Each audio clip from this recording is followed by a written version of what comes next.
Hello दोस्तों, झील education planning में आपका स्वागत है।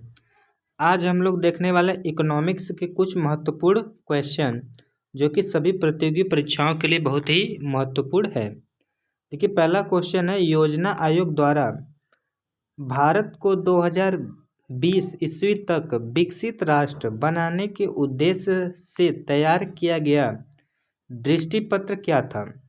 तो इंडिया विजन 2020। भारतीय रिजर्व बैंक की स्थापना कब की गई थी? तो 1 अप्रैल 1935 ईस्वी में।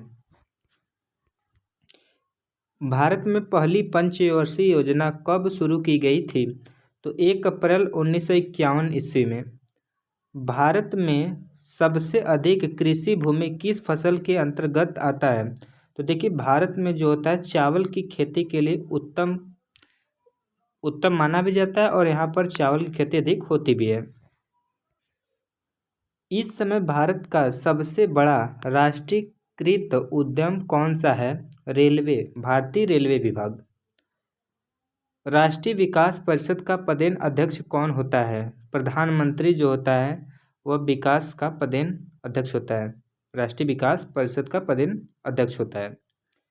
भारत निर्माण योजना का संबंध किससे है? अवस्थापना विकास से।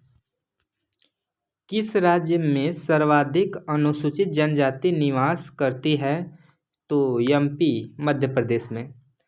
भारत में प्रच्छन्न बेरोजगारी सामान्य किस क्षेत्र में दिखाई देती है? तो कृषि क्षेत्र में। प्रथम पंचवर्षीय योजना में किस क्षेत्र को सर्वाधिक प्राथमिकता दी गई थी? तो कृषि क्षेत्र को, क्योंकि इसमें भारत आज़ाद हुआ ही था और उस समय अनाजों की थोड़ा सा प्रॉब्लम थी, इस वजह से इसमें कृषि में बहुत ही विशेष बल दिया गया है। अन्योदय कार्यक्रम का मुख्य उद्देश्य क्या था? गरीबों में सबसे अधिक गरीब की सहायता करना। बुल एवं बियर शब्द किससे संबंधित है? तो शेयर बाजार से। राष्ट्रीय अर्थव्यवस्था के उदारीकरण का अग्रदूत किसे कहा जाता है? तो डॉक्टर मनमोहन सिंह को। द्वितीय पंचवर्षीय योजना के क्षेत्र के विकास पर सर्वाधिक बल दिया गया, तो उद्योग क्षेत्र पर। भारत के ग्रामीण क्षेत्र में पाई जाने वाली बेरोजगारी का मुख्य स्वरूप क्या होता है? तो प्रच्छन्न। ग्रामीण क्षेत्रों में जो होता है ना, मौसमी बेरोजगारी ज़्यादा होती है। मौसमी बेरोजगारी कहने का मतलब ये होता है कि जैसे देखिए, मौसम के अकॉर्डिंग इन लोगों को रोजगार मिलता है। धान की कटाई में, धान काटने के क्षेत्र में यूज करते हैं। गेहूं के में जो होता है, गेहूं में यूज होते हैं, लेकिन और जो होते हैं समय वो खाली ही होते हैं, इसलिए इसको मौसमी बेरोजगार कहते हैं। अर्थव्यवस्था में मुद्रा के मूल्य और कीमत स्तर के बीच क्या संबंध होता है? तो प्रतिलोम यानी व्युत्क्रमानुपाती का संबंध होता है। भारत की राष्ट्रीय आय में सर्वाधिक योगदान किस क्षेत्र का होता है? तो विनिर्माण क्षेत्र। भारत अंडा के उत्पादन में विश्व में कौन सा स्थान पर है? तो तीसरे स्थान पर है। ग्रामीण क्षेत्र में गरीब के आकलन हेतु किस सूचकांक को आधार माना गया है? तो कृषि श्रमिकों के उपभोक्ता मूल्य सूचकांक को।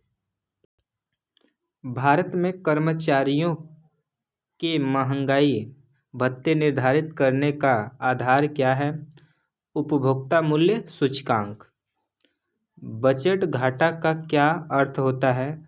तो कुल प्राप्ति एवं कुल खर्च में अंतर।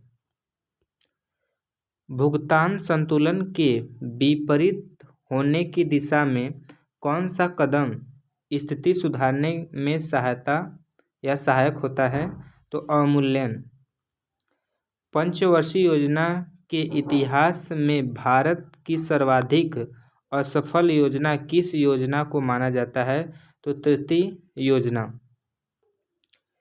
10वीं पंचवर्षीय योजना के अंतर्गत कितने प्रतिशत वार्षिक विकास दर का लक्ष्य निर्धारित किया गया था? 8%। नीति आयोग की स्थापना कब की गई थी? 1 जनवरी 2015। देखिए नीति आयोग की स्थापना जो हुई थी 1 जनवरी 2015 को हुई थी। इसका जो पूरा नाम होता है national institute for transforming India. Video अच्छा लगे तो प्लीज़ लाइक करिए, चैनल को सब्सक्राइब करिए। और अगर से आप लोगों को PDF चाहिए किसी भी पार्ट का तो हमारे टेलीग्राम चैनल को ज्वाइन जरूर करिए।